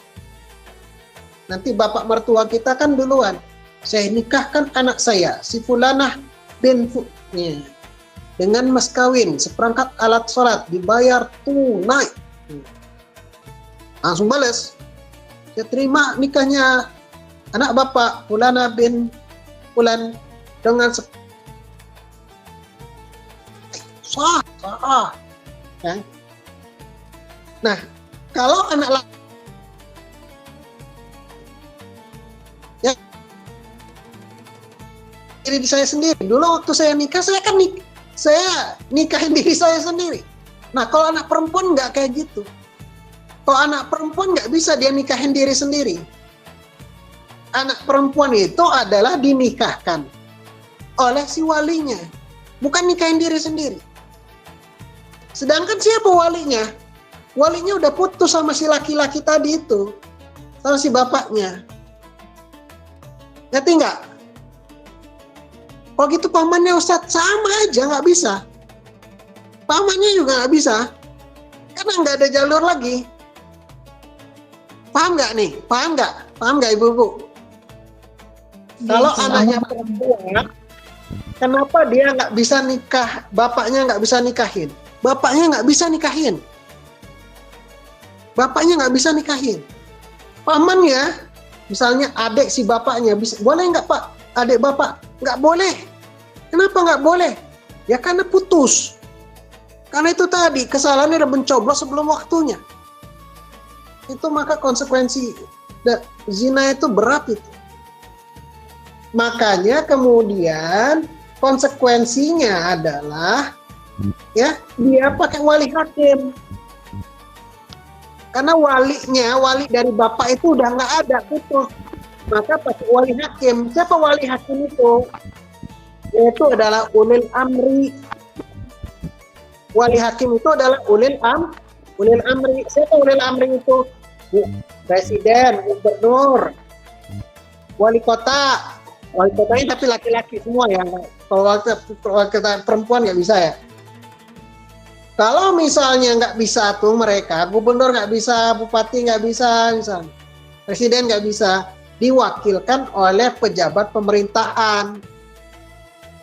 Siapa pejabat pemerintahannya? Ada siapa? Kepala KUA kayak, ya, kayak gitu. Makanya kemudian nggak bisa kepala KUA mewakili siapa? Wakil KUA. Siapa wakil KUA? Penghulu. Jadi si penghulu itu statusnya adalah apa? Wali hakim. Kenapa disebut hakim? Hakim itu hukumah. Hukumah itu pemerintahan. Wali dari status pemerintahan si penghulu itu. Jadi yang menikahkan siapa? Si penghulu, walaupun bapaknya ada. Bapaknya ada nggak boleh nikahin. Kalau anak itu lahir karena karena peristiwa zina tadi. Ngerti nggak? Jamaah? Jadi ada solusinya. Solusinya bapaknya nggak bisa nikahin, serahin kepada si wali. Bilang, bisikin si wali. Ya, si wali. Wali, dulu anak saya ini, ya, lahirnya karena saya udah duluan zina. Gitu. Anak saya perempuan. Tolong Pak Wali, nikahin bapak yang mau nikahin. Oh siapa? Gitu. Kalau Pak penghulunya itu kalau udah bilang kayak gitu, dibisikin kayak gitu, ngerti dia. Ya, paham ya? Nah, kita jelaskan pertama kita jelaskan kepada si penghulu, nih situasinya kayak gini.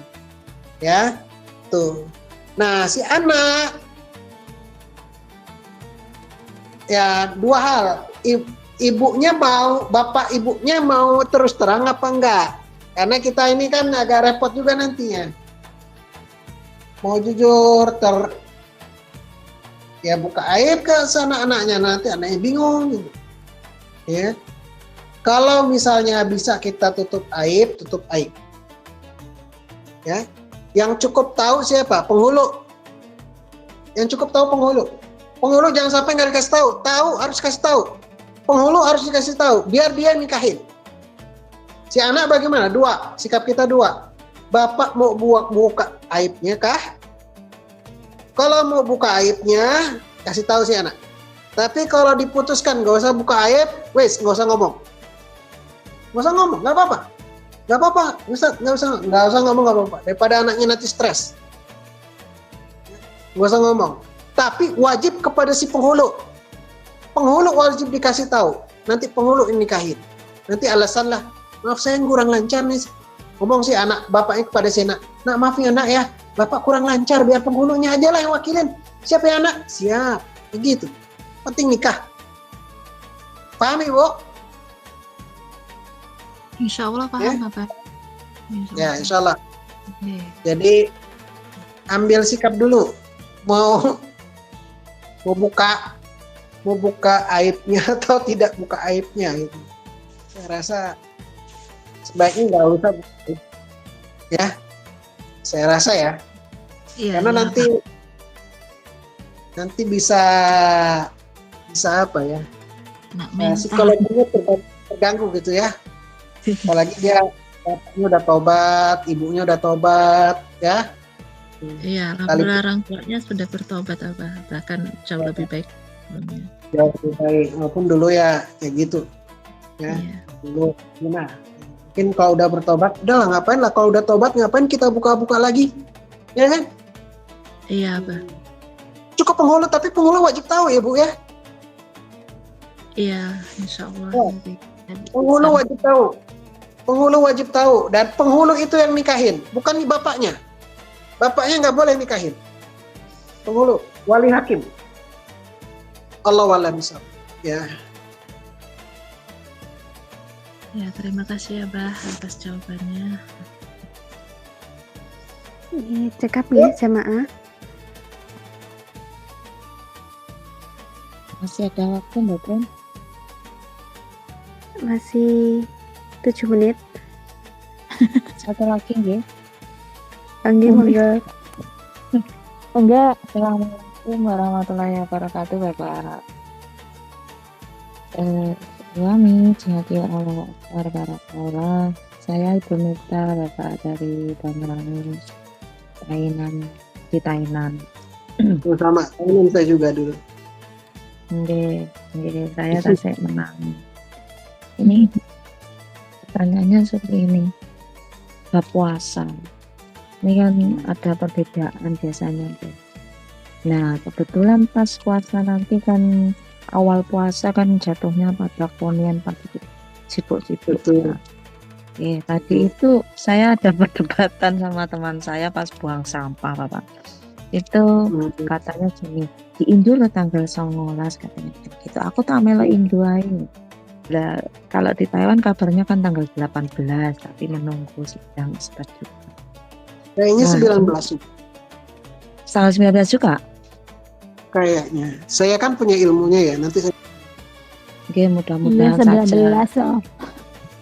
Saya dengarnya itu tanggal 18 soalnya. Kalau misalkan benar tanggal 18, terus kita puasanya ikut Indo, itu hukumnya gimana? Aja pertanyaan dari saya. Kebetulan nanti juga lebarannya kalau saya ya, kalau lebarannya saya nanti kebetulan di Indonesia, tetap teman-teman saya itu di Taiwan gitu. Terima kasih atas jawabannya. Wassalamualaikum warahmatullahi wabarakatuh. Assalamualaikum warahmatullahi wabarakatuh. Ini alhamdulillah Iwamit on air banyak yang baru ya.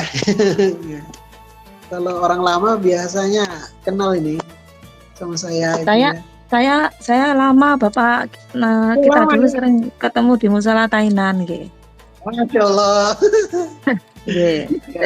Mungkin Bapaknya yang masih lama-lama, kalau saya masih fresh, masih ingat. Bu Mita, Bah. Hah? Iya, Bu. Iya, sering ke masjid ya. Iya, ya kemarin juga sama Bu Yuli, adiknya Bapak itu ikut lomba balap karung. Iya. Oh, kenal Yuli ya? Ya, sering itu masih hubungan masih terus Bapak. Cerita dia ya. Kok Ibu tahu sama Yuli? Iya kan dari dulu sudah tahu kalau Bu Yuli adiknya Bapak Ustaz. Oke ya, ya kalau yang lama biasanya tahu ya, dulu sering Ustadz ini gimana nih mulai terawihnya kapan? Biasanya dulu sering nanya gitu sebelum terawihnya kapan nih. Secara karena saya ada sedikit ilmunya, saya akan spill dikit ya. Jadi gini. Jadi untuk yang awal bulan Ramadan ini terjadi konjugasi ini gini, konjugasi itu garis lurus antara matahari, bumi dan bulan itu terjadi setelah maghrib ya, untuk di Indonesia termasuk Taiwan, sehingga kita ini masuk dalam kategori ketika tanggal 17 ya Bu ya, tinggal tanggal 17 konjugasinya itu terjadi pada tanggal 17. Tapi karena maghrib dan hari itu dimulai dari maghrib. Ya, kalau hari dalam Islam itu dimulai bukannya jam 12.00 ya. Bukan, tapi maghrib. Maka terjadinya bulan baru itu baru setelah maghrib. Oleh karena itu, tanggal 18 tidak dianggap sebagai awal bulan Ramadan. Sehingga dia harus dimundurkan satu bulan Ramadan, satu hari lagi. Ya. Sehingga kalau kita pakai konsep wujudul hilal ya, wujudul hilal versi ruqyah itu menghitung ya hisab maka tanggal 19. Jadi hisab metode hisab tanggal 19. Begitu juga dengan metode ruqyatul hilal ya. Kalau saya simulasikan ya tanggal 19 ya. Sehingga walaupun memang yang Muhammadiyah ini tanggal 18, saya sebetulnya kalau sama Muhammadiyah ini gini, Kalau yang dulu sepakat sebetulnya metode mereka ini pakai metode wujudul hilal ini seneng banget ya konsep. Tapi dengan ada konsep baru yang 2 tahun belakangan ini ya KHGT itu yang agak jadi apa ya, dalam saya sebagai seorang akademisi itu ngerasa ini terlalu maksa. KHGT itu kalender hijriah global tunggal ya, agak maksa dia, belum terjadi konjugasi tapi dia udah maksain. Karena KHGT itu model gini Bu ya, kalender tapi satu dunia sama ngikutin apa, satu titiknya mana, Mekah. Nah kalau Mekah nih saya spill dikit, kalau Mekah akan kemungkinan besar mulainya tanggal 18. Loh, jangan kaget. Jadi kalau Mekah, Arab Saudi, kemungkinan besar puasanya tanggal 18. Nah pertanyaannya gini, ya kan Rasulullah bilangnya gini, berpuasalah kalian karena melihat hilal, dan berbukalah karena melihat hilal. Dan sempurnakan 30 hari jika tertutup awan. Kan gitu Rasulullah bilang gitu. Nah, yang disebut dengan kalian ini siapa? Nah, itu pertanyaannya kan. Kalian itu apakah orang-orang yang berada dalam satu negeri atau individu atau seluruh kaum muslimin yang ada di dunia, satu kesatuan yang disebut dengan kalian ini. Nah, ini jadi permasalahan. Ikhtilafnya itu di situ. Ya. Nah, kalau pengen satu negara, satu dunia semuanya, satu dunia nih Bu ya, harus dibilang harus kompak satu, nggak boleh ada 2 hari yang satu Ramadannya hari ini sama hari ini. Ya kita, itu yang disebut dengan kalender hijriah global tunggal. Penyatuan kalender cuman satu aja, satu Ramadan pasti itu. Atau yang disebut dengan kalian ini adalah kita masing-masing yang berada di setiap negeri kita. Berarti yang di Mekah boleh beda dengan yang di Taiwan, boleh beda dengan yang di Indonesia. Kalau beda-beda model macam gini, maka itu tadi akan pasti akan terjadi perbedaan awal bulan Ramadan ini pasti. Ya, Indonesia kalau versi wujudul hilal ataupun versi Rukyatul Hilal pasti akan tanggal 19. Kalau Taiwan ngikutin Malaysia Indonesia, dia tanggal 19 juga. Tapi kalau dia ngikut Arab, kalau ngikut Arab jangan kaget, 18. Ya, 18. 17 malamnya udah tarawih. Ya. Jadi gitu ya. Yang jadi khilaf itu nanti termasuk akhir ini juga. Akhir Syawal ini baru ini agak seru dia. Awal Syawal. 19 Awal itu nanti ya cerita lagi lah saya terlalu jauh awal-awal.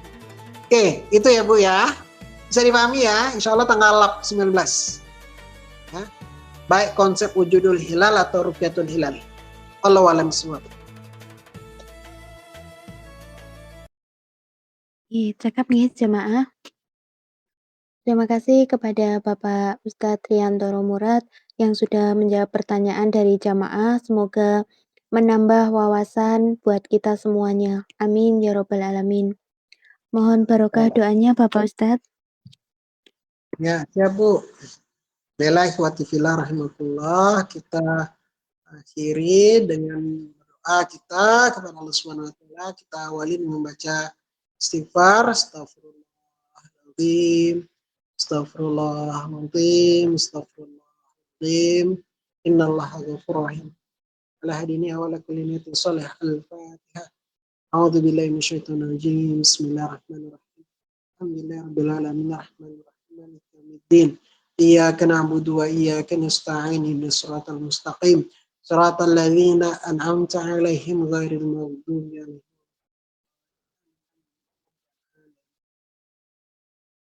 Allahumma anta rabbi la ilaha illa anta khalaqtani wa ana 'abduka wa ana 'ala ahdika wa 'adika mastata'tu A'udzu bika min syarri ma sana'tu wa abu'u laka bi ni'matika wa abu'u bi dhanbi innahu la yaghfiru dhunuba illa anta. Allahumma shalli ala Muhammad wa ala Muhammad kama shallaita ala Ibrahim wa ala Ibrahim wa barik ala Muhammad kama barakta ala Ibrahim wa ala Ibrahim ila alamin innaka Hamidum Majid. Alhamdulillah rabbil alamin. Hamdan wa afini ma'uka fi mazidah. Ya Rabbana lakal hamdu kama yanbaghi li jalali wazika wa azim sultanik. Allahumma inna nas'aluka salamatan fid din wa afiyatan fil lisan wa ziyadatan fil ilm wa barakatan fi rizqi wa taubatan qabla al maut wa rahmatan indal maut wa maghfiratan ba'da maut.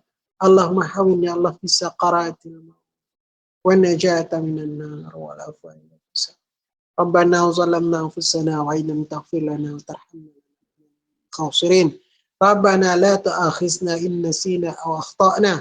Rabbana wa la tahmil alaina isran kama hamaltahu ala alladhina min qablina. Rabbana wa la tuhammilna ma la taqata lana bih. Wa'fu anna waghfir lana anta maulana fansurna 'alal qawmil Rabbana taqabbal minna innaka antas samiul 'alim. Rabbi fili wali walidayya warhamhuma kama rabbani shighara. Rabbana atina fid dunya hasanah wa fil akhirati hasanah wa qina adzabannar. Subhana rabbika rabbil izzati amma yasifun wa salamun alal mursalin walhamdulillahi rabbil alamin. Al-Fatihah. A'udzu billahi minasyaitonir rajim. Bismillahirrahmanirrahim. Iyyaka na'budu wa iyyaka nasta'in. Ihdinas siratal ladzina an'amta 'alaihim. Amin amin ya rabbal alamin. Kurang mohon maaf. Usikum wa nafsi taqallah wa akhiru da'wana alhamdulillahi rabbil alamin. Assalamualaikum warahmatullahi wabarakatuh. Waalaikumsalam warahmatullahi wabarakatuh.